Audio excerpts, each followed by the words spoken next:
Students, आज हम इनका मल्टीप्लाई ये सीखेंगे। क्वेश्चन हमारा है find each of following product. Product find करना है। प्रोडक्ट का मतलब क्या होता है कि जब मल्टीप्लाई करने के बाद जो आंसर आता है उसको प्रोडक्ट कहते हैं। किसको कहते हैं? प्रोडक्ट। मल्टीप्लाई करने के बाद जो आंसर आएगा उसे हम प्रोडक्ट कहेंगे। तो हमारा फर्स्ट क्वेश्चन है 6 मल्टीप्लाई -12। 12 का टेबल तो याद होगा। 12 6 जा 72। लेकिन मल्टीप्लाई में इस बात का ध्यान रखिएगा कि अगर एक प्लस हो, ये प्लस है और ये माइनस है, यहाँ पर प्लस है यहाँ माइनस है, अगर एक प्लस और एक माइनस हुआ तो माइनस लगाएंगे।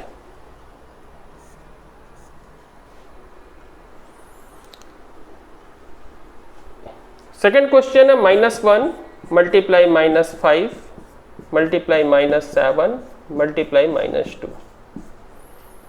सबसे पहले इनको ब्रैकेट में ले लेते हैं, इसको हम पहले करेंगे। -1 मल्टीप्लाई -5 मल्टीप्लाई -7 मल्टीप्लाई -2। ब्रैकेट में क्यों ले लिए? क्योंकि पहले इन दोनों का मल्टीप्लाई करना है। अभी मैंने बताया कि अगर एक प्लस हुआ, यहाँ पर देखिए प्लस है और यहाँ माइनस है, एक प्लस एक माइनस हुआ तो प्रोडक्ट में माइनस का सिंबल लगाना है। एक प्लस एक माइनस का मल्टीप्लाई जब भी होगा प्रोडक्ट में माइनस का सिंबल लगाना है। कब लगाना है माइनस का सिंबल? एक प्लस हो एक माइनस हो और जब मल्टीप्लाई करें।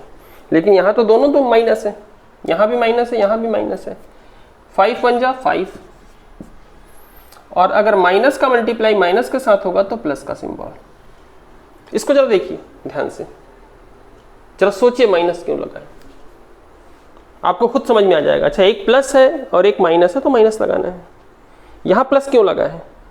जब दोनों माइनस है तो माइनस सिंबल का मल्टीप्लाई जब माइनस सिंबल के साथ होगा तो प्लस आ जाता है।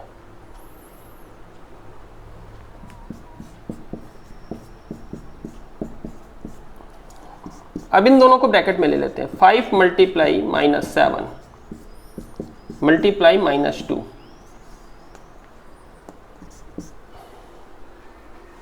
अब इनका मल्टीप्लाई 5 7 जा 35। सिंबल देखो, एक प्लस एक माइनस। अगर एक प्लस और एक माइनस हुआ, यहां बताया था ना, देखो एक प्लस और एक माइनस हुआ तो क्या करते हैं? माइनस लगाते हैं। ये माइनस लगेगा क्योंकि यहां किसी को भी क्या बताओगे, क्यों लगा, कोई माइनस पूछेगा तो बता देना। एक प्लस है, 5 के सामने प्लस है, 7 के सामने माइनस है, तो एक प्लस और एक माइनस हो और मल्टीप्लाई करेंगे तो माइनस लगेगा। आगे है मल्टीप्लाई -2। अब इन दोनों का मल्टीप्लाई करते हैं। 2 5 जा 10, 2 3 जा 6 और 1 कैरी किया था 70। सिंबल बताइए, दोनों को दिखिए, दोनों क्या है? दोनों माइनस माइनस है, यहाँ भी माइनस है यहाँ भी माइनस है, और माइनस माइनस होता है तो सिंबल किसका लगाना है? प्लस का। तो यहाँ प्लस का सिंबल। प्लस ऐसा लगाने की जरूरत नहीं है, कुछ नहीं होता तो प्लस होता है। जैसे आपसे कोई पूछेगा यहाँ क्या है तो प्लस बता दीजिएगा। तो प्लस क्यों लगा? क्योंकि माइनस यहाँ पर भी है माइनस यहाँ पर भी, मल्टीप्लाई करेंगे तो प्लस लगेगा। मतलब एक छोटी सी बात समझना, मल्टीप्लाई करना तो आप लोग को आता ही है सबको। एक बात बस इतनी समझना है कि जिसका मल्टीप्लाई कर रहे हैं अगर उसमें एक प्लस हो और एक माइनस हो तो माइनस लगेगा। एक प्लस एक माइनस मतलब माइनस लगेगा, और दोनों माइनस माइनस हो गए तो प्लस लगेगा। बस इतनी छोटी सी बात है। एक प्लस हो गया एक माइनस हो गया तो माइनस, और दोनों माइनस माइनस हो गए तो मल्टीप्लाई करेंगे तो प्लस। एक थर्ड क्वेश्चन और बता दें, कभी कभी ऐसा भी हो जाएगा 0 और ऐसा हो गया, यदि कोई भी 0 कहीं दिख गया तो 0 के साथ जिसका भी मल्टीप्लाई होगा सभी 0 हो जाएंगे, तो इसका आंसर ही 0 आ जाएगा। और फिर हम प्लस 0 के समय हम प्लस माइनस नहीं सोचते, 0 मतलब 0, वो ना प्लस ना माइनस। तो अगर 0 के साथ मल्टीप्लाई होगा तो 0 आ जाएगा। नेक्स्ट क्वेश्चन देखते हैं। फाइंड द वैल्यू ऑफ, इनकी वैल्यू निकालनी है। ये लिखा है फर्स्ट टर्म में 3276 मल्टीप्लाई 3, ये फर्स्ट टर्म है, माइनस सेकेंड टर्म क्या है 3276 मल्टीप्लाई 2 है। ध्यान दीजिए, अभी मैंने कहा है फर्स्ट टर्म क्या है 3276 मल्टीप्लाई 3 फर्स्ट टर्म है, और सेकेंड टर्म क्या है 3276 मल्टीप्लाई 2, ये फर्स्ट और ये सेकेंड। यानी एक बात आपको समझ में आ रही होगी कि माइनस का सिंबल या प्लस का सिंबल, यहां माइनस है, कहीं प्लस भी हो सकता है, माइनस और प्लस के सिंबल टर्म को अलग अलग करते हैं। माइनस के पहले ये फर्स्ट टर्म हो गया पूरा, माइनस के बाद ये सेकेंड टर्म हो गया, तो यहां टोटल 2 टर्म है। तो टर्म को अलग अलग कौन करेगा, माइनस या plus. First term and second term दोनों में एक नंबर कॉमन है जो दोनों में है, और वो क्या है 3276, इसमें भी है इसमें भी है। इसको कॉमन निकाल लो, और इसको बोलते हैं, हम यहां यूज कर रहे हैं डिस्ट्रीब्यूटिव प्रॉपर्टी।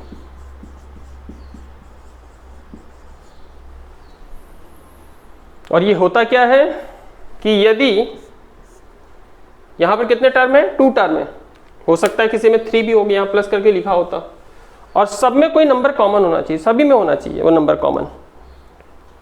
यहां 2 टर्म है, 2 टर्म में कॉमन ये है, तो इसको हम एक बार बाहर निकाल लेंगे ब्रैकेट के बाहर। 3276 मल्टीप्लाई का सिंबल भी। अब फर्स्ट टर्म में क्या बचा, अब इसको मत बताइएगा, कहीं भी मत बताइएगा, ना इसको फर्स्ट टर्म में बताइएगा ना इसको सेकंड टर्म में बताइएगा, इसको हमने बाहर निकाल लिया है ब्रैकेट के बाहर। तो फर्स्ट टर्म में क्या बचा, अब केवल 3, फिर माइनस है, और सेकंड टर्म में क्या बचा ओनली 2। 3276 मल्टीप्लाई 3 माइनस 2 1, और 1 के साथ मल्टीप्लाई करेंगे तो ये इतना ही आ जाएगा।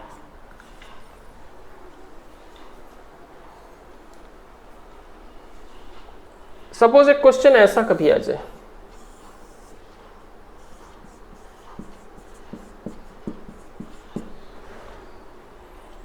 यहां पर 1 होता, ये इस तरह से,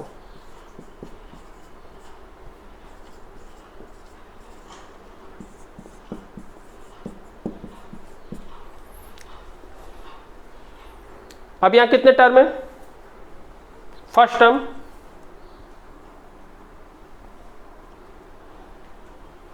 माइनस उनको अलग कर दिया, सेकंड टर्म होगा, ये फर्स्ट टर्म है यहां तक सेकंड टर्म है, और दोनों टर्म के पास क्या है 3276 दोनों के पास है, तो हम कॉमन ले लेंगे। लेकिन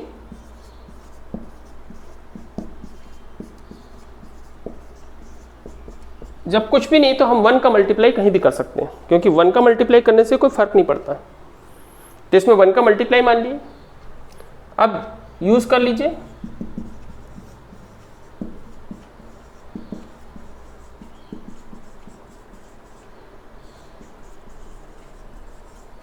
कॉमन हो जाएगा 3276 मल्टीप्लाई, क्या बच गया फर्स्ट टर्म में 3, माइनस सेकेंड टर्म में क्या बचा 1। 3 में 1 को सब्ट्रैक्ट करेंगे तो 2 आ जाएगा, 2 का मल्टीप्लाई कर लीजिए, 2 6 जा 12, 1 कैरी करेगा, 2 7 जा 14 और 1 15, 2 2 जा 4 और 1 5 6, ये आंसर हो गया। मतलब यदि कभी कोई ऐसे टर्म में जहां मल्टीप्लाई कुछ ना हो तो वहां 1 मान सकते हैं। इस तरह से डिस्ट्रीब्यूटिव प्रॉपर्टी को यूज करके हम इस मल्टीप्लाई को बहुत इजी बना सकते हैं। लेकिन ये यूज कब करोगे? जब 2 या 2 से अधिक टर्म हो और कॉमन नंबर कुछ ना कुछ होना चाहिए जो सभी में हो, तभी ये यूज होगा। तो इसको यूज करने के बाद ये बहुत इजी हो जाता है। इसको वेरीफाई करना है। एक्चुअल देखा जाए तो ये डिस्ट्रीब्यूटिव प्रॉपर्टी जो भी मैंने बताया था वही है। कितने टर्म है यहाँ? फर्स्ट टर्म 23 मल्टीप्लाई 7, फिर प्लस टर्म को अलग अलग कर दिया, इसके इस तरफ फर्स्ट टर्म, इसके इस तरफ सेकंड टर्म। प्लस और माइनस ही टर्म को अलग अलग करते हैं। कॉमन नंबर क्या है जो दोनों में है? 23 मल्टीप्लाई है, 23 मल्टीप्लाई कॉमन निकाल लीजिए। तो फर्स्ट टर्म में क्या बच गया? 7 एंड सेकंड टर्म में क्या? -2। तो उसी को वेरीफाई करना है। तो वेरीफाई जब भी करने आता है पहले हम लेफ्ट हैंड साइड किसको बोलते हैं? जो आपके लेफ्ट हैंड के और जो साइड होगा LHS, लेफ्ट हैंड साइड, ये इस तरफ, उसको पहले सॉल्व कर लेते हैं। 23 मल्टीप्लाई 7 प्लस ब्रैकेट में -2 है, 23 मल्टीप्लाई 7 प्लस माइनस माइनस हो जाता है 2। पहले ब्रैकेट सॉल्व करना हमेशा। 23 मल्टीप्लाई 7 में 2 माइनस किए 5 का मल्टीप्लाई 5 3 जा 15, 1 कैरी करेगा, 5 2 जा 10 और 1 11। ये लेफ्ट हैंड साइड हो गया। अब राइट हैंड साइड,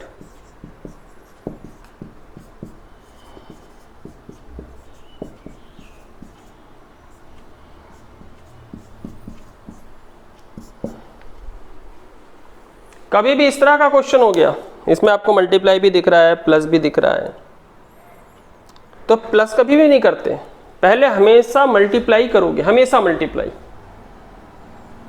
तो इसमें हमको सबसे पहले मल्टीप्लाई करना है। बोले यहां पहले मल्टीप्लाई क्यों नहीं किए? तो यहां ये ब्रैकेट में था, ये ब्रैकेट में था, तो ब्रैकेट सबसे पहले सॉल्व करते हैं। तो ब्रैकेट सॉल्व जब कर लिए तब फिर मल्टीप्लाई किए, लेकिन यहां कोई ब्रैकेट नहीं है, तो यहां हमको मल्टीप्लाई करना है। 7 3 जा 21, 2 कैरी करेगा, 7 2 जा 14 और 2 16। प्लस सिंबल का मल्टीप्लाई जब माइनस के साथ होगा, एक प्लस एक माइनस, तो माइनस आ जाएगा। 23 2 जा 46, और इनको सब्ट्रैक्ट कर लेंगे आप रफ में, तो ये 115 आ जाएगा। तो ये प्रूफ हो गया। Here LHS 115 आया इक्वल RHS, यहां आप लिख दीजिएगा हैंस प्रूव्ड, मतलब आपने इसे वेरीफाई कर दिया। इसका मल्टीप्लाई करना है यूजिंग कन्वीनिएंट ग्रुपिंग। मल्टीप्लाई करते समय हमेशा थोड़ा सा आप समझिए कि इसको इजी कैसे कर सकते। यदि कोई मल्टीप्लाई इसका कर दे तो इसका आंसर एक बड़ा आ जाएगा, फिर इसके साथ करेगा तो और दिक्कत होगी, फिर यहाँ करेगा तो और दिक्कत होगी। कभी कभी एक अच्छा ग्रुपिंग बना लीजिए। अब कैसे होगा देखिए,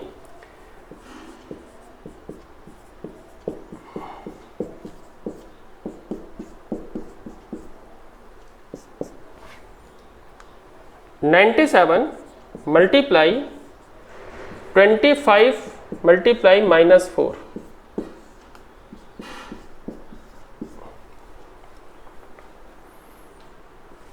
पहले इन दोनों का हम मल्टीप्लाई कर लेते हैं, क्योंकि इनका प्रोडक्ट क्या होगा? 25 1 जा 25, 25 2 जा 50, 25 3 जा 75, 25 4 जा 100। तो ये आ गया 100। और मैंने बताया था मल्टीप्लाई करते समय यदि एक नंबर पर प्लस हो और दूसरे नंबर पर माइनस हो तो यहां पर माइनस आएगा। अब यहां 97 मल्टीप्लाई 25 4 जा 25 1 जा 25, 25 2 जा 50, 25 3 जा 75, 25 4 जा 100। और मैंने बताया था कि अगर एक प्लस हो और एक माइनस हो और मल्टीप्लाई हो जाए तो सिंबल किसका आता है? माइनस का। मल्टीप्लाई -2। अब देखिए यहां पर 0 आ गया, और जब 0 आ जाए तो मल्टीप्लाई बहुत इजी हो जाता है। कैसे? आपको ये मल्टीप्लाई करना है,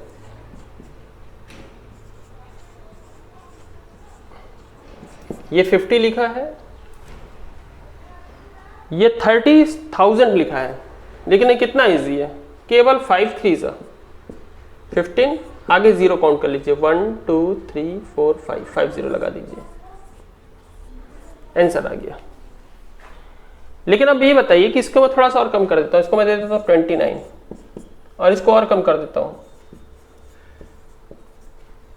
तो ये इतना इजी तो नहीं होगा ना, ये तो टफ हो गया, थोड़ा टाइम लगेगा इसमें। लेकिन इसमें बिल्कुल टाइम नहीं लगा, क्योंकि इसमें क्या आ गया था? 0।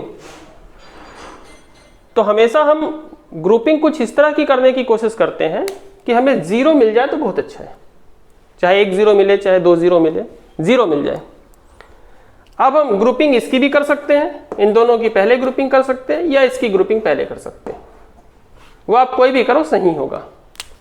तो सबसे पहले हम ग्रुपिंग कर लेते हैं इसकी, -100, इनका एक ग्रुप बना लिया, ब्रैकेट में बंद कर दिया, मतलब ग्रुप बना लिए।